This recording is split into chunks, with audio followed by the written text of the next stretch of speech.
አንተስ ምን ነው? አይነ ነው። ከየት መጣ? ጋምቤላ። ከጋምቤላ ቆንደና መጣ። አሜን። ለዚህ ፕሮግራም መጣ። አይነ እንዲከፈት። በማመን አልችልም። ማንበብ አትችልም? አማርኛ ትችላለህ? አዎ ትችላለህ። ያለ መነጽር ምንም ማንበብ አትችልም? አዎ። እሺ ለስንት ዓመት ነበር ያለ መነጽር ማታነበው? ለ3 ዓመት። ለ3 ዓመት? አዎ። በጌታ በኢየሱስ ስም አንተ አይን ለማንበብ ለማየት ነው የተፈጠርከው። አሜን አሜን። ያዝና አንብብ።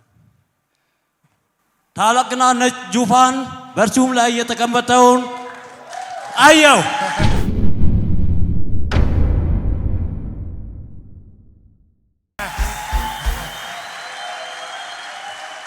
ለኢየሱስ እስቲ ከዚህ በላይ ጩኸታችሁን እልልታችሁን ይገባዋል። እስቲ አዎ ታላቅና ነጭ ዙፋን በእርሱ ላይ የተቀመጠውን አየሁ። ሃሌሉያ። አሁን ማንበብ ቻልክ? ማን የከፈተው አይነን? ኢየሱስ። ያለ መነጽር አታነብም።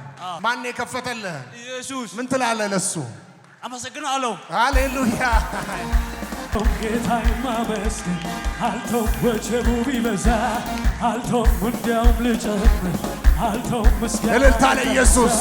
ለኔ ሁልጊዜ ማመስገኔ ምክንያቴ ነው መዳን። ሁልጊዜ ማመስገኔ ምክንያት። ኢየሱስ ማን ነው? ጌታን አመስግን። ኢየሱስ ሆይ አመሰግንሃለሁ በል። እዛ ላሉ ሰዎች ወንጌል ተናገር። ፖሳ ሱሚና ጀት ፖሳ ኢየሱስ አሜን። እንደ ከርፖሲያ ኢየሱስ አሜን። እንደ ኤሞን ኢየሱስ አሜን። ኢየሱስ ያድናል ምን ማለት ነው በመጀንግለኛ? አዲየስ ያቦዴ አዲየስ ያቦዴ አሜን። አዲየስ ያቦዴ ሃሌሉያ አሜን። ጌታ ይባረክ። ክብር ለኢየሱስ ይሁን። አሜን አሜን። ደስ እያለ ሂድ። ጌታ ይባረክ። ፈውስ ይጸና ይሁን።